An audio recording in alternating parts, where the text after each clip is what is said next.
El aneurisma es, hagan de cuenta que es una hernia que le sale al vaso sanguíneo.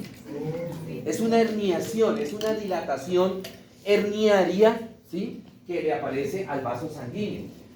¿Cuáles vasos sanguíneos? Pueden ser vasos sanguíneos de gran calibre o mediano calibre, ¿sí? Pero dentro de los de mediano calibre, ¿cuáles serían los más propensos?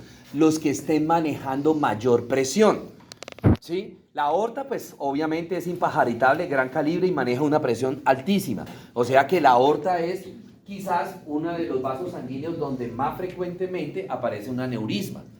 Dentro de los vasos sanguíneos de mediano calibre, ¿cuáles son los que manejan más presión? Los vasos sanguíneos a nivel del círculo arterial de la base del encéfalo, ¿sí? ¿Por qué? Porque ellos van en contra de la gravedad. Entonces la presión tiene que ser mucho más alta, ¿correcto? Entonces estos dos sitios son los que más frecuentemente uno ve que aparece un aneurisma. ¿Cierto? No es cierto que es acá. Bueno, aquí voy a hacerles el dibujo acá porque pues obviamente no lo van a ver. Los aneurismas los puedo clasificar desde el punto de vista histopatológico o los puedo clasificar desde el punto de vista morfológico. Desde el punto de vista histopatológico, entonces, ¿cuántas capas tiene normalmente un vaso sanguíneo? Tres. Entonces, cuando el aneurisma, ¿sí?, tiene las tres capas, hablamos que es un aneurisma verdadero, ¿sí? Cuando tiene las tres capas. Histológicamente, el aneurisma tiene las tres capas, ¿cierto? Entonces, imaginémonos. Entonces, viene el vaso sanguíneo, ahí están las tres capas, viene el aneurisma, y entonces tiene las tres capas. Entonces, este es un aneurisma verdadero. Si el aneurisma tiene solo una capa, entonces hablamos que el aneurisma es falso. Aneurisma falso, ¿sí? Esa clasificación es desde el punto de vista histopatológico. Ahora, desde el punto de vista morfológico, es decir, de la forma del aneurisma, el aneurisma puede tener esa forma, como de un saco, como una bolsa, y hablamos que ese aneurisma es sacular, ¿sí? La otra parte del vaso, acá imaginémonos que está normal. O sea, el aneurisma aparece solo en una parte del vaso, ¿sí? Ahora, el aneurisma puede comprometer todo el contorno del vaso. Entonces hablamos de un aneurisma fusiforme. Fusiforme.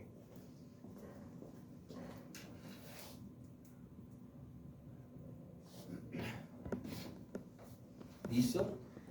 Pero, profe, el aneurisma fusiforme es el que compromete Todo el contorno del vaso. ¿Y el otro? El que era Sacular, una parte del vaso. Ahorita les muestro unas imágenes. Entonces miren esto microscópicamente. Este es un aneurisma. Miren la forma que... díganme si este aneurisma es sacular o es fusiforme. ¿Es qué? Aquí no está comprometido, acá está normal el vaso. Mira aquí la dilatación.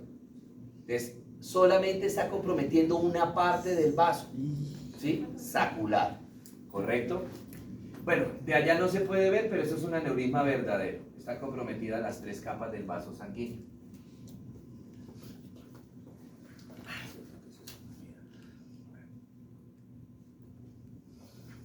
¿Qué aneurisma es este? Sacular. Según la forma. Sacular, mire, parece un saco. Mire que esto está normal. O sea, esta partecita del aneurisma está normal. O sea, no hay dilatación. ¿Cierto? ¿Qué arteria es esa? ¿Dónde está el aneurisma?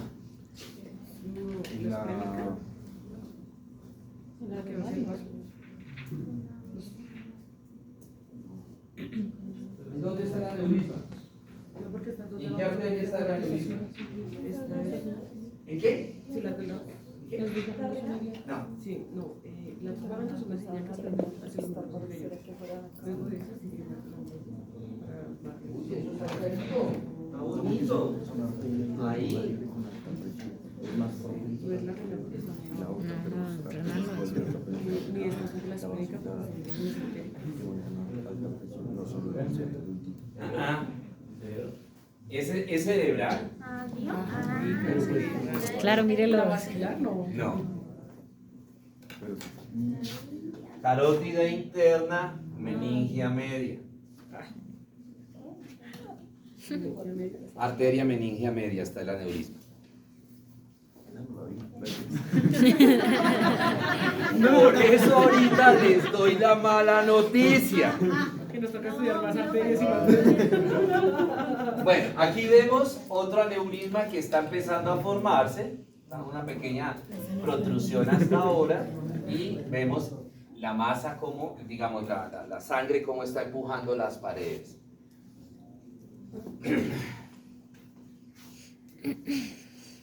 Ese sí está dilatado.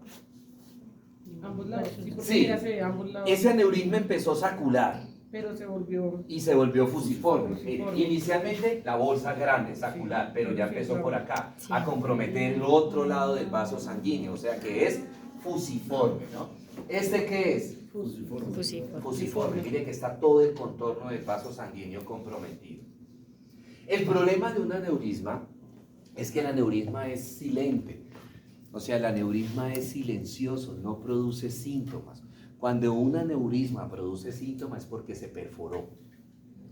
¿Sí? Claro. Se perforó el aneurisma. Entonces, hay unas enfermedades que sí predisponen al aneurisma. Quizás la principal enfermedad que predispone a un aneurisma es la hipertensión arterial. ¿Sí? Porque la tensión del paciente está aumentada, entonces la fuerza con que el corazón está enviando la sangre por la aorta también es muy grande y tiende a dilatarse rápidamente. Otra enfermedad que vamos a ver la semana entrante, pacientes que tienen insuficiencia cardíaca, por lo mismo, ¿sí? Son enfermedades que predisponen mucho al paciente para aneurisma. Bueno, acá era para mostrar sacular fusiforme, ¿sí? Y un verdadero. Toca histológicamente. ¿Sí? Por ejemplo, es que no se puede ver. Este es falso, este es verdadero.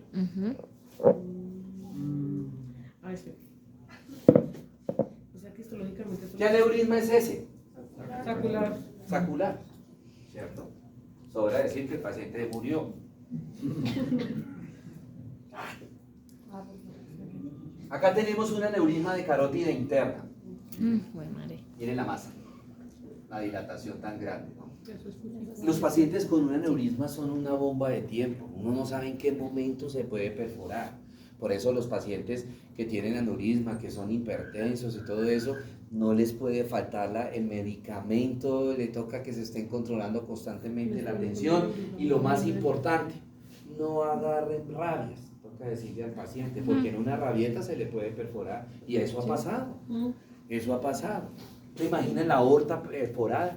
Paciente fácil. Por lo general los aneurismas perforados de aorta son mortales, porque imagínense en el calibre de la aorta y que se perfore rápidamente, el paciente hace una hipovolemia, un hemoperitoneo, ya Dios luz que te guarde el cielo. Tienen mejor pronóstico los aneurismas cerebrales, ¿sí? Por eso algo muy importante que, no sé si yo les decía el semestre pasado en Morfo, no es solamente quedarme con el diagnóstico de que yo sufro de migraña, porque la migraña es un síndrome. Y acuérdense que en un síndrome es un conjunto de enfermedades que comparten el mismo síntoma o los mismos síntomas. ¿Qué tal que la migraña del paciente sea un aneurisma cerebral? ¿Sí? Bueno, es que ahí sí implica mucho la parte médica porque uno va, no es una migraña, le dan un medicamento. Sí, pero entonces, bueno, por lo general de pronto el paciente va por urgencias y se le maneja la urgencia que es el dolor, pero después que el paciente vaya por consulta externa y averigüe, bueno, ¿cuál es la causa de mi migraña? Claro. Que le hagan un TAC, que le hagan, ¿sí? Para saber si es que de pronto tiene una coartación, si es que de pronto tiene un aneurisma, ¿sí?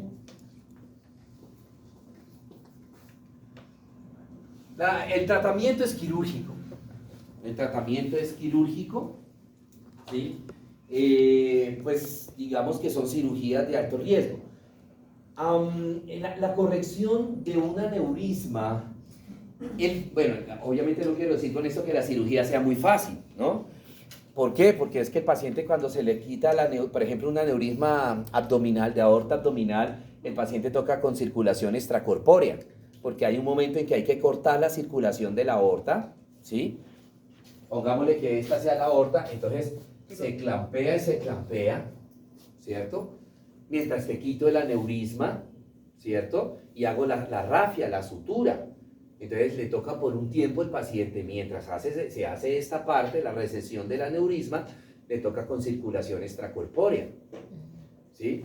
Y la rafia, la sutura, no es como de pronto si uno estuviera suturando la piel. ¿Por qué? Porque tiene que ser una sutura perfecta. Profe, ¿y esa, la unión extra? ¿La circulación? Sí, la circulación, perdón. ¿Esa también se tomaría la misma aorta? O sea, ya se toma, digamos, Ah, no, sí, claro, de la aorta. De la aorta. Entonces, más arriba se hace la derivación. Okay. Bueno, digamos en esa incisión que se hace, ¿le colocan algún esteno o algo o solo unen la aorta con...? No, esto se quita y se une, se hace rafia. Se Ok. hace rafia. No se pone stent, se hace rafia. ¿Sí? Pero lo que quiero decir es que no le puede quedar ni una escape de una milésima de sangre. Porque se devuelve y se estaciona. Entonces, el problema de las cirugías de recesión de aneurisma es en el posoperatorio. Cuando ya se le restablece la circulación al paciente, ustedes se imaginan con qué presión viene la aorta cuando ya se le restablece la circulación. No, pues imagínese. Entonces, obviamente al principio, pues el paciente está eviscerado, y bueno, ya se hizo la rafia, se hizo la rafia y suelte la circulación y empezar a mirar por un buen rato para descartar que no haya la fuga de nada de sangre. Cuando ya se vio que no se está escapando nadita de sangre, que está esa parte toda se quita, ahí sí se vuelve a meter el tripero y se sutura. Y el paciente pues para UCI. ¿Cuándo es el problema? Cuando el paciente está en UCI. Porque ya lleva mucho rato la aorta golpeando la sutura y en algunas ocasiones se puede soltar, ¿sí? O se puede romper por otro lado. Entonces, hemoperitoneo, pero la ventaja es que el paciente está hospitalizado, entonces rápidamente se puede hacer la reintervención, No, ¿no? pero si la enfermera se da cuenta, porque... Bueno, sí, Pues generalmente, Qué pena. sí, no, generalmente esos son pacientes que... Sí, por esos pacientes entran con... las venas y los linfáticos. Hablemos de vena varice, por ahí también hace un rato se me hablaba de vena varice, ¿sí? Vena varice, ¿sí? Es muy parecido a la arteriosclerosis, es una dilatación y tortuosidad, pero ya no de una arteria. La arteriosclerosis era la arteria, acá es de una vena. Es de una vena, ¿cierto? ¿Cuál es el problema? Bueno, miren acá la dilatación, los trombos que se están formando, los coagulitos que se están formando, está la dilatación. Esa dilatación y endurecimiento de las paredes de la vena, ¿a qué me lleva? A que el vaso sanguíneo pues se ponga tortuoso, ¿no? O sea, pierde ese trayecto rectilíneo y tenga como un trayecto de serpiente, serpenteante. Ahorita vemos unas imágenes. Ay, hijo de madre. ¿Dónde radica el problema? ¿Cuál es la fisiopatología de un síndrome varicoso?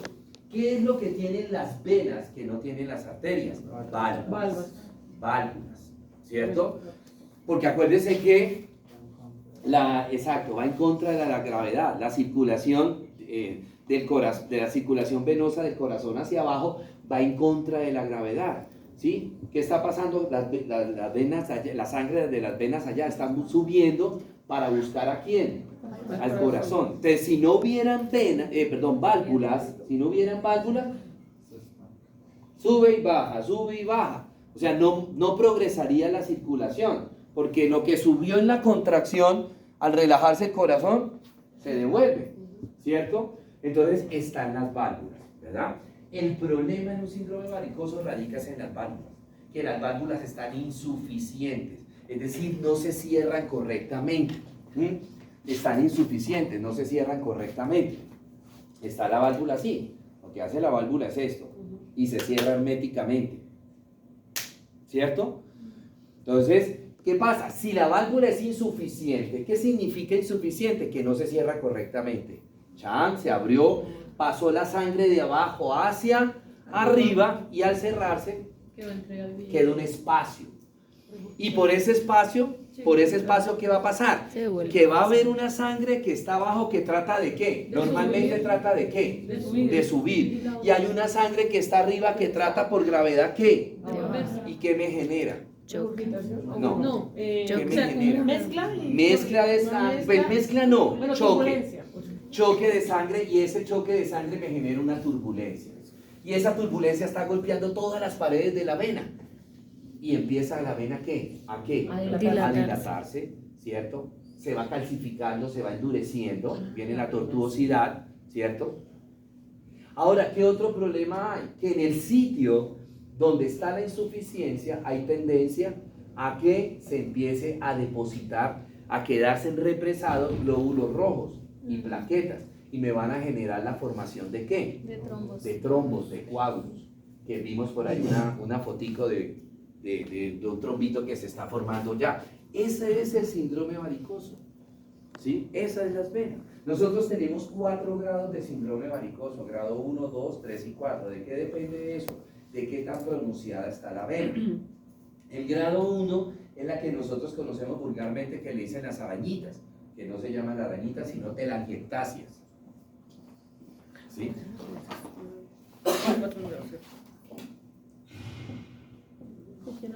Contigo. Telangiectasias. Varices tienen 4. ¿Sí? Que son esos capilares cutáneos que uno ve medio como que se están dibujando, rojitos que se están dibujando en la piel, que se están haciendo prominentes en la piel. Ese es un síndrome varicoso grado 1. ¿Sí? Y el grado 3 y 4 son los grados donde la dilatación es más severa. En el grado 4 pues ya también la formación de trombos es mucho más grande. Grado 3, grado 4 se opera. Grado 1, grado 2 se le da tratamiento conducta expectante. ¿Qué es eso? Bueno, primero que todo, las medias De compresión. ¿Sí? Las medias compresivas. ¿Por qué? Porque esa turbulencia, ¿sí? Esa turbulencia está haciendo presión ¿hacia dónde? Hacia afuera. Entonces la media compresiva me hace presión ¿hacia dónde? Entonces se contrarrestan las ¿qué? Las fuerzas. Entonces el vaso sanguíneo no se va a dilatar más. ¿Sí? Ese es, digamos, como el motivo, sí, como el efecto del uso de la media compresiva, ¿correcto? Evitar que se siga, ¿qué? Dilatando la... Pero no tiene vena. nada que ver con las válvulas, ¿cierto? La media compresiva. No.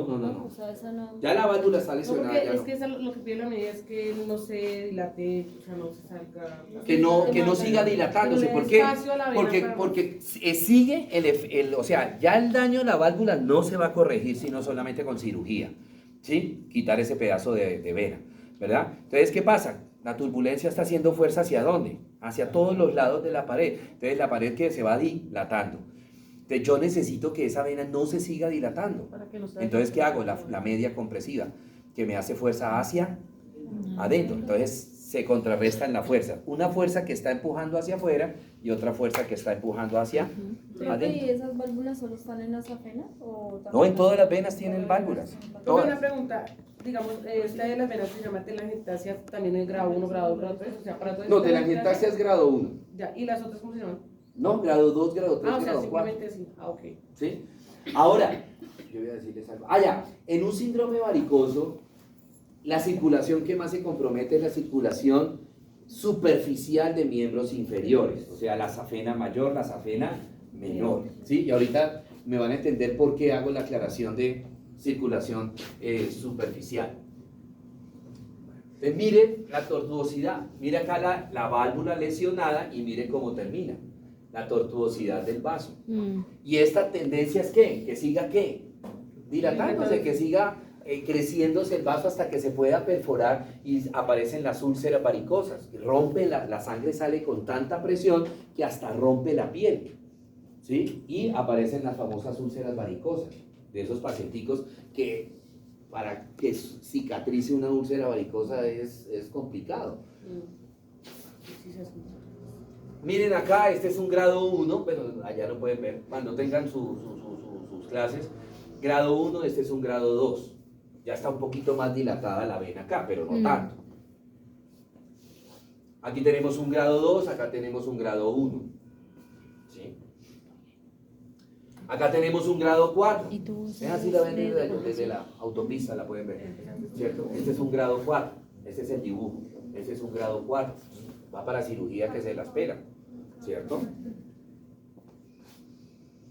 Aquí tenemos un grado 1, un grado 2. Grado 2, grado 3. Está entre grado 2, grado 3. Grado 4. ¿Sí? Grado 1, Claro, grado 2. peligroso un golpe y... Lo que les decía, mire la tortuosidad. No sé si desde allá atrás lo ven. No, no lo ven. La tortuosidad. Y se ven coágulos ya. Trombos. El peligro de estos trombos, ¿sí?, es que también se desprendan, igual que como hablábamos en aterosclerosis, se desprendan, lleguen a corazón o lleguen a pulmón y me generen una embolia pulmonar, o lleguen a cerebro y me generen un ACV, ¿sí? Ese es el peligro. Esos trombos es más fácil que lleguen a pulmón y al corazón, ¿sí? Que a cerebro. Sí, sí. Ahora, tenemos otra enfermedad que es muy parecida, que es la tromboflebitis. Es lo mismo que el síndrome varicoso, pero ¿cuál es la diferencia con el síndrome varicoso? Que la tromboflebitis afecta es vasos venosos de la circulación profunda.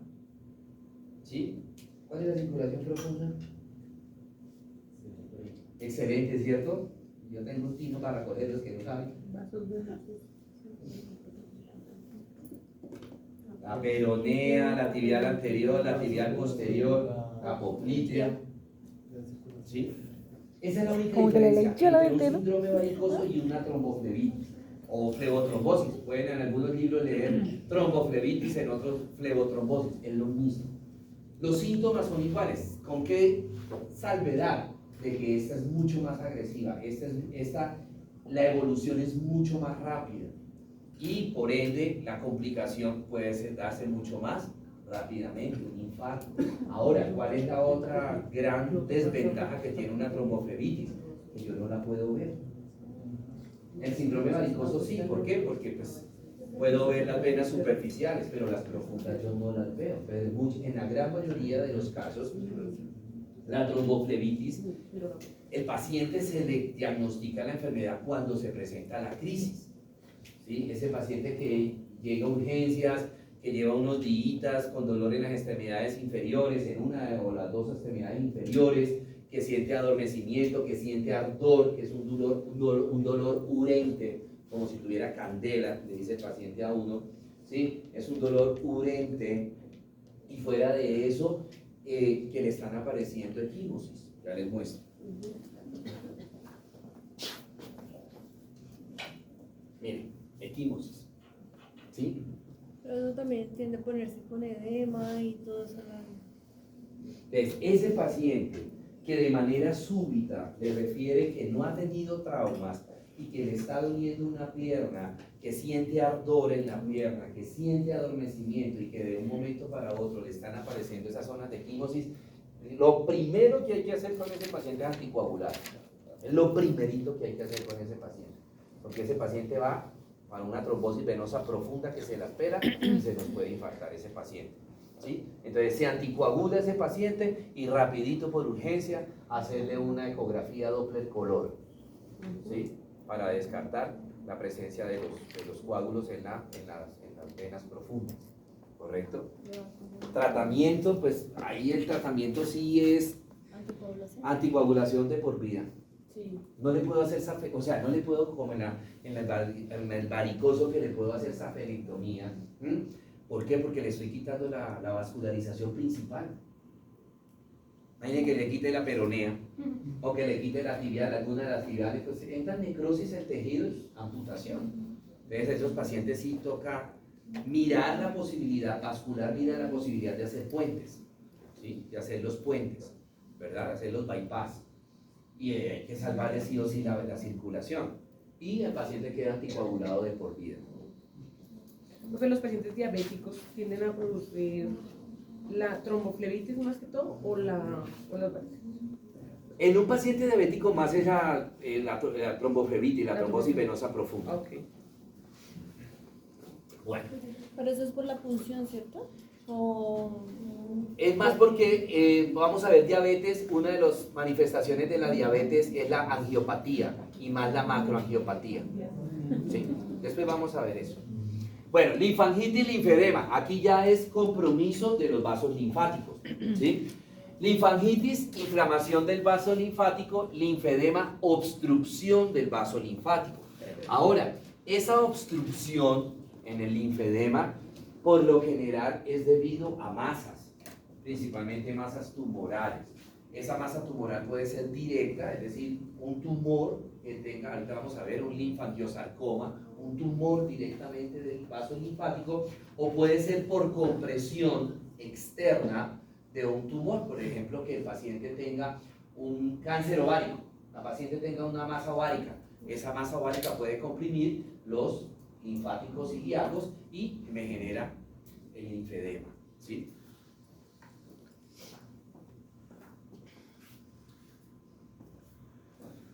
Este es un linfedema por la coloración de la piel, porque como hay obstrucción, entonces también se está, digamos, como afectando la circulación venosa, entonces tiende a ponerse como cianótica la extremidad, ¿no? Profe, ahí puede haber necrosis. Claro, toca drenar rápido eso.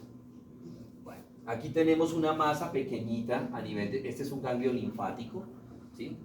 Y esta es una masa tumoral chiquitica, está empezando, ¿cierto? Pero de todas maneras, por muy chiquitica que sea, me está obstruyendo el drenaje linfático, ¿sí? Pues no puedo decirles en este momento que el paciente tenía un linfedema. ¿Por qué? Porque la masita es muy chiquitica, es muy pequeña. Pero obviamente como lesión tumoral, ¿qué es? ¿Cuál es la tendencia de ella? De ir, ¿qué? Creciendo. Y en un momento determinado, obstruir el drenaje linfático y ahí sí me genera linfedema. ¿Cierto? En este caso, en esta imagen, la paciente tenía una masa pélvica, ¿sí? Tenía un cáncer de colon, esta paciente, ¿verdad? Entonces, claro, acuérdese que el drenaje linfático de la extremidad inferior solamente tiene una estación, que es a nivel popliteo, que están los nódulos popliteos. Entonces, el drenaje linfático del pie, de la pierna, la primera estación que hace es en la región poplitea, ¿sí? O sea, para la parte linfática eso es muy, bueno, no puedo decir que es muy malo, porque pues todos nosotros tenemos eso, pero es inadecuado, ¿verdad? ¿Por qué? Porque alguna lesión me puede obstruir eso y se friega todo el drenaje linfático de la pierna y del pie, que es lo que le pasa a esta paciente, ¿sí? Y en la siguiente estación ya es a nivel pélvico, que ahí sí hay bastantes nódulos linfáticos. Están los sacros, están los paraórticos, están los ilíacos comunes, los ilíacos internos, los ilíacos externos, los obturadores, están los inguinales superficiales profundos. O sea, ya en pelvis hay mucho drenaje linfático, hay mucho nódulo, ¿sí? Pero si la paciente tiene, por decir un ejemplo, a nivel de los ilíacos, una masa ovárica que esté obstruyendo, ya sea los ilíacos internos o los ilíacos comunes, se va a ver afectado ¿en dónde? En las extremidades inferiores. ¿Por qué? Porque el drenaje linfático de las extremidades inferiores llega primero a los ilíacos, ¿sí? A los ilíacos internos, los ilíacos externos, y de ahí los ilíacos comunes, de ahí a los paraórticos, ¿verdad?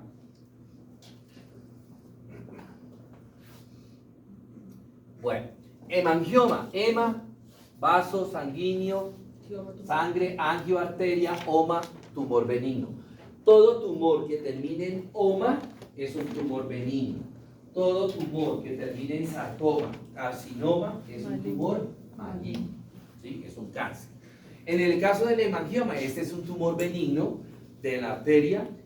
Como benigno que es, no produce síntomas, de tal manera que no se opera, no hay que hacerle nada. Hay dos tipos de hemangioma. Hay un hemangioma capilar, hay un hemangioma cutáneo capilar y hay uno cavernoso. El cavernoso aparece en las vísceras, ¿sí? En las vísceras. Y se diagnostican accidentalmente. Por ejemplo, que al paciente le están haciendo una apendicectomía, y de repente el médico le ve allá la manchita roja, tiene un hemangioma en el cielo. Ya, no más. Felicitaciones, tiene un hemangioma en el cielo. Ya. No más. El que es visible es el cutáneo, el capilar, el cutáneo, ¿sí? Bueno, este es el cutáneo, ¿verdad? puede aparecer en eje cachete, puede aparecer en la cara, puede aparecer en planta. ¿Sí? Particularidad de un hemangioma, especialmente del capilar o cutáneo, que él crece en la medida que el niño va creciendo. Recuerden que este tumor, este hemangioma aparece desde el nacimiento, no aparece espontáneamente. El niño ya nace con eso. ¿Sí? Pero hay de otros, o sea, hay otros que aparecen, ¿no? No necesariamente siempre es de nacimiento. De nacimiento. O sea, este, no hay Sí, otra son opción. manchitas. Ok. ¿Sí? En la cara. No produce síntomas, pero por ejemplo en este caso específico, en el hemangioma cutáneo que afecte la cara, se le hace tratamiento, pero no porque se vaya a malignizar. El tratamiento es colocarle corticoides. ¿Para qué? Para frenar la progresión del hemangioma. Porque esto, acuérdense lo que les dije, este hemangioma crece en la medida que el niño crece. Entonces, cuando ese niño llegue a la adolescencia, pues muy seguramente tendrá ya media cara o más toda roja. Entonces, no falta pues los compañeros Higuera que bulineen al pobre pelado, ¿cierto? Entonces, por eso se le aplica corticoides a nivel tópico. ¿Para qué? Para que uno, detenga la progresión del hemangioma y dos, revierta un poquito. Entonces, esa mancha va disminuyendo de tamaño, pero no más. ¿Qué significa que ese? Tejido celular subcutáneo. Aquí tenemos uno cavernoso en el hígado. Otro tumor benigno, linfangioma. Oma, benigno, linfa, me está diciendo que es en un vaso linfático. Este es un tumor benigno de un vaso linfático. Este se le hace tratamiento quirúrgico. ¿Pero por qué? No porque tenga tendencia a malignizarse, sino porque él crece muy rápido. Tiende a aparecer en cuello, tiende a aparecer en axila. Entonces, por ejemplo, en la imagen del niño, un niño pequeñito y mire la masa que está, pues obviamente va a comprometer músculos, ¿sí? Nervios, ¿sí? Que le van a generar mucho dolor al niño, espasmo muscular, puede llegar a comprometer vasos sanguíneos también, fácilmente hay una carótida interna. Entonces, por eso se opera, ¿no? No porque sea maligno, sino porque él tiene crecimiento rápido y fuera de eso tiende a comprimir estructuras vecinas, ¿sí? Bueno, aquí tenemos, miren los chiquiticos que son los linfáticos, ¿sí? Miren lo grandote que está el tumor, ¿no? Y acá. Bueno, sarcoma de Kaposi, este sí es un tumor maligno. Bueno, en términos generales, el sarcoma de Kaposi es benigno, pero tiene la capacidad de malignizarse. Hay varios tipos de sarcoma de Kaposi, no todos los sarcomas de Kaposi son malignos. El crónico, el sarcoma de Kaposi crónico, él está asociado al virus VIH-1, ¿sí? Él es un sarcoma benigno, ¿sí? Tiene el grado de malignidad es muy bajo, muy bajito, ¿cierto? Tenemos otro que es el adenopático o endémico. En ciertas partes del mundo hay pacientes que tienen un gen que los hace propensos a que les aparezca el sarcoma, ¿sí? En esos pacientes, entre comillas, digo que el sarcoma sería normal. ¿En qué sentido? Porque casi todo el mundo tiene ese gen. Y entonces apenas se desarrolla la masa, inmediatamente la operan. Ese sarcoma adenopático también es benigno. Tenemos ahora el sarcoma de Kaposi asociado a los trasplantes y a las transfusiones. Este sarcoma también es benigno y tiende a aparecer en aquellos pacientes que les han hecho trasplantes de órgano y tiende a aparecer obviamente en el receptor, o sea, la persona que recibe el órgano, ¿sí? Es un tumor benigno. Y finalmente tenemos el sarcoma de Kaposi asociado al SIDA. Este es el único sarcoma que es maligno. De hecho, el sarcoma de Kaposi es una de las manifestaciones en la fase terminal, señor. Señor, ¿se acabó la clase? ¿Hace 20 minutos? Allí, ¿sí? Bueno, no, ya aquí acabamos. No la vaya a quitar. Bueno, listo, chicos. Entonces, dentro de 8 días, quiz de lo que vimos hoy. Apenas entremos a clase. Segundo,